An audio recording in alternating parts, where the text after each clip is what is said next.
Oh, wow. Wow. Will Smith just smacked the out of me. Will Smith, you messed up. You crazy. Is everyone sick of the slap? Jada, I love you. G.I. Jane 2, can't wait to see it. All right? No, that's funny. And Will's laughing. Chris Rock, the comedian that got slapped by Will Smith during the Oscars, has demanded a lawsuit to be filed against Will Smith. Most people would be aware that Chris Rock had requested that no charges be filed against Will Smith for his assault. However, as the situation has developed, it appears that Chris Rock's stance is also changing. Not just this. It has only been a week since the Oscars Academy also announced a decade-long ban against the Pursuit of Happiness star. Considering this development, it appears that the situation is continuing to worsen for Will Smith. So how exactly could things go from here, and what does Chris Rock have to say about it? Let's find out in this video. How and why has Chris Rock responded the way he did since he got slapped in front of millions at the Oscars this year? It's a simple but reasonable question, one that the whole world is asking after Will Smith smacked the comedian on live television during Sunday's Oscars. In the 48 hours following the now famous blow, it has been the talk of the internet and media, but Rock has stayed unusually silent. That is, until Wednesday evening, when Rock, at a stand-up concert in Boston, broke his quiet and addressed the issue publicly. "Whoa, okay," he screamed as he walked onto the Wilbur Theater stage, dressed entirely in white. The 57-year-old was received like a rock star by the 1,000-seat venue's audience. Rock basked in the standing ovation, which lasted nearly 2 minutes, before attempting to kick off the evening's festivities. "Yo, let me do the show." Rock addressed the elephant in the room after a couple more rounds of clapping. How was your weekend?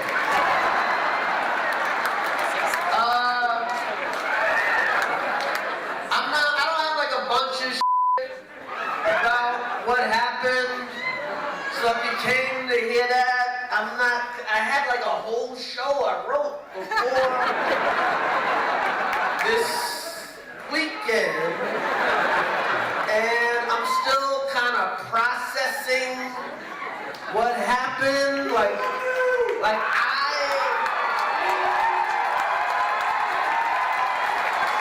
So at some point I'll talk about that and it'll be serious, it'll be funny. "Fuck Will Smith," yelled one member of the audience, but Rock disregarded the remark and continued his hour-long concert. He said, "I'm going to tell some jokes. It's nice to be out." There was a minor media frenzy outside the rather inconspicuous theater before the 7:30 p.m. show, which got more frenetic. At least a dozen television journalists, wrapped up in the 30-degree New England weather, were set up as early as 2 hours before showtime. Around 6 p.m., one witness said, "This is insane," as he passed by a slew of cameras and on-air reporters. Local religious groups gathered in front of the Wilbur Theater before the play to make a statement about the incident regarding our brothers, and to send a message that violence is not the way to resolve conflict. To a small throng of reporters, Kevin C. Peterson, founder of the New Democracy Coalition, a nonpartisan and nonprofit group that focuses on civic participation, stated, "This is a teachable moment, so we end the cycle of violence that is underreported in the Black community." The Wilbur event organizers did not appear thrilled with the crowds who had gathered. "We have to get ready for a show," one Wilbur employee lamented, as he attempted to set up security ropes in front of the venue. "We're trying to work now." Sam Wisnia, a 27-year-old Boston local, said it was serendipitous that Rock would make his first public appearance only a short distance from his birthplace. He obtained tickets the morning after the Oscars, and he acted quickly enough to get one for $70. "I didn't watch the Oscars live, but I watched the clip plenty of times," said Wisnia, alluding to the footage of Smith slapping Rock. "I hope he leads his set with the whole situation and he can find the humor in it." Jesse Sitaro, 32, a Boston native, spotted an Instagram post for Rock's event after he got smacked. He paid $225, which he deems a bargain compared to what others paid. Sitaro was unconcerned about the press circus around the theater. "Why wouldn't they be here? It's a historic night," he remarked. The wallets of Wisnia and Sitaro were quite lucky. Others in the audience claimed to pay between $800 and $1,200 for their tickets. People on the balcony were taunted by comedian Rick Ingraham, who was Rock's opening act. During his act, he joked, Never thought you'd pay $1,000 for the worst seats in the house. Rock's silence may have contributed to the near impossibility of finding tickets for his stand-up comedy tour. Rock was scheduled to perform 4 performances in Boston beginning on Wednesday by chance. Next month, he begins his Ego Death World Tour, which kicks off in New Jersey. It's the first time in 5 years that Rock has been on the road. His 4-day stay in Boston began on Wednesday at the Wilbur Theater, where he performed 2 sold-out shows at 7:30 p.m. and 10 p.m. COVID immunization certificates were needed for all visitors. Tickets sold out rapidly on Ticketmaster and were resold for astronomically high prices on StubHub and other ticket exchange and resale websites. Tickets were originally priced at $49.50, but after the tragic Oscars incident, they were being scalped for as much as $800 to $8,000 on secondary sites. It's unclear whether the $8,000 tickets were actually purchased. The 7:30 p.m. concert was extremely popular because many fans expected it to be the first time Rock publicly responded to Smith's violent outburst. Compared to the previous month, StubHub witnessed more than 25 times the daily sales during the last 2 days, according to a spokesman. "It is incredibly unusual to see the spike we have experienced," said Mike Silvera, spokesperson for StubHub. Similarly, the online ticket reseller TickPick wrote Monday on Twitter, "We sold more tickets to see Chris Rock overnight than we did in the past month combined." The event occurred during the 94th Academy Awards when Rock was on stage, presenting the Best Documentary Feature category. Smith's wife, Jada Pinkett Smith, and her shaved head were the subject of a joke by the comic, who was riffing on A-list celebs in the crowd before deviating from the script to make a joke about Smith's wife, Jada Pinkett Smith, and her shaved head. The actress suffers from alopecia, a disorder that causes hair loss. Jada, I love you. G.I. Jane 2, can't wait to see it. All right?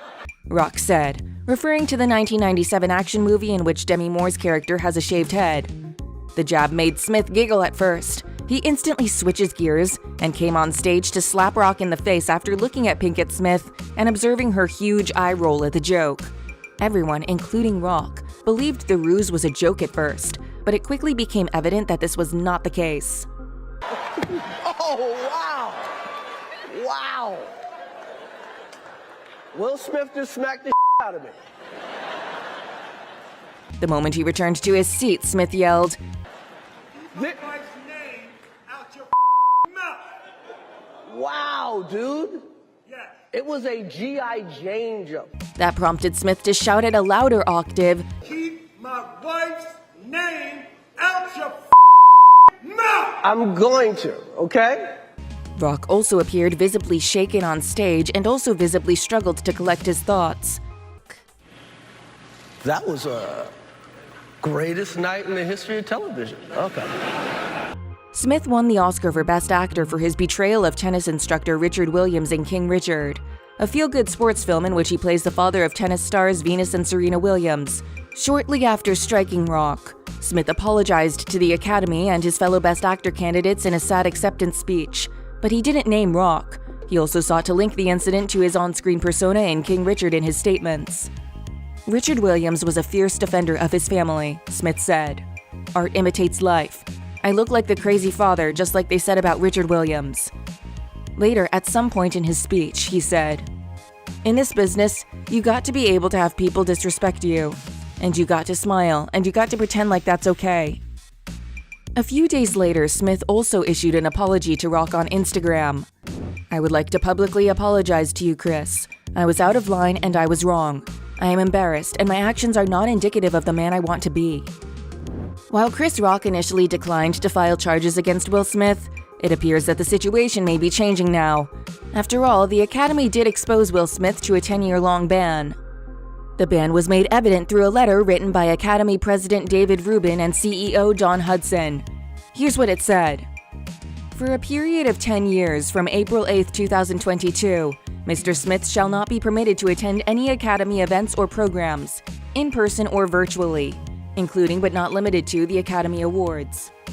This action we are taking today in response to Will Smith's behavior is a step toward a larger goal of protecting the safety of our performers and guests and restoring trust in the Academy. We also hope this can begin a time of healing and restoration for all involved and impacted." What are your thoughts regarding this whole mess of a situation?